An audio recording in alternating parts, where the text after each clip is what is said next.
बिस्मिल्लाहिर्रहमानिर्रहीम अस्सलामु अलैकुम वरहमतुल्लाहि वबरकातुहू। एक बार फिर हाजिर हैं एक नए मौजू के साथ, एक नई जड़ी बूटी के साथ। आज की हमारी जड़ी बूटी जो है उसको काकड़ा सिंगी बोलते हैं। इसके मुतल्लिक मज़ीद बात करने से पहले मेरे तमाम नए आने वाले दोस्त से आपसे गुजारिश है कि हमारे चैनल को सब्सक्राइब कर दें और साथ में घंटी के बटन को दबा दें ताकि तमाम नए आने वाली वीडियो बआसानी आप तक और पहले पहुंच सके।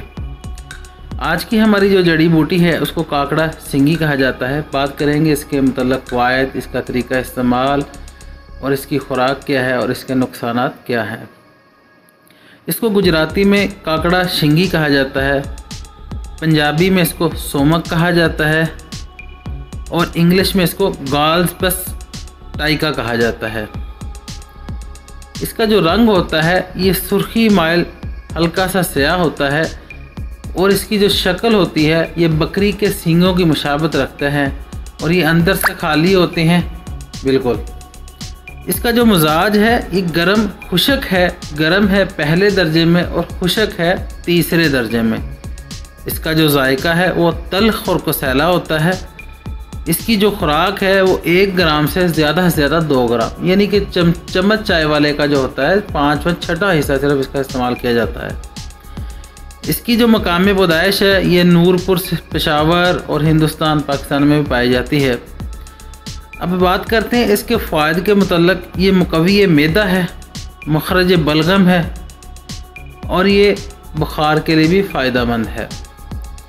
अब बाज़ हुक्मा हजरात इसको इस्तेमाल करते हैं, इसका पाउडर बना के सफ़ूफ़ तैयार कर लेते हैं और वो शहद के अंदर मिक्स करके इसको चटाया जाता है जैसे लौंग इस्तेमाल करते हैं। ख़ास तौर पर ये बच्चों के लिए बहुत मुफीद होता है काली खांसी के लिए, और ये रेशे वाली खांसी में ज़्यादा फ़ायदेमंद होता है और ये रेशे को मखरज बलगम होने की वजह से रेशे को बाहर निकालता है। इसके बहुत ज़्यादा फ़ायदे तो नहीं है, लेकिन बाज़ हुक्मा हज़रात इसको बराबर वज़न बिलगरी के साथ पीस कर इस हाल में भी इस्तेमाल कराते हैं, उसमें भी ये मुफीद पाया जाता है।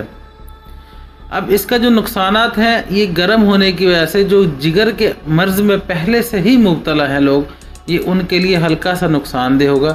वो इसके साथ या तुख्म लंगा इस्तेमाल कर सकते हैं या गोंद कतीरा इस्तेमाल कर सकते हैं। हाँ, एक और बात, इसको इस्तेमाल करने से पहले इसको तोड़कर इसके अंदर से एक सफ़ेद कलर का जाला होता है, उसको साफ़ करके आपने इसको इस्तेमाल करना है। दुआओं में याद रखिएगा। हमारे चैनल को ऐसे ही प्यार देते रहें, इसको दोस्तों के साथ शेयर करें। किसी भी मशवरा के लिए आप कमेंट्स में रब्ता कर सकते हैं। फ़ी अमानुल्लाह, अल्लाह हाफ़िज़।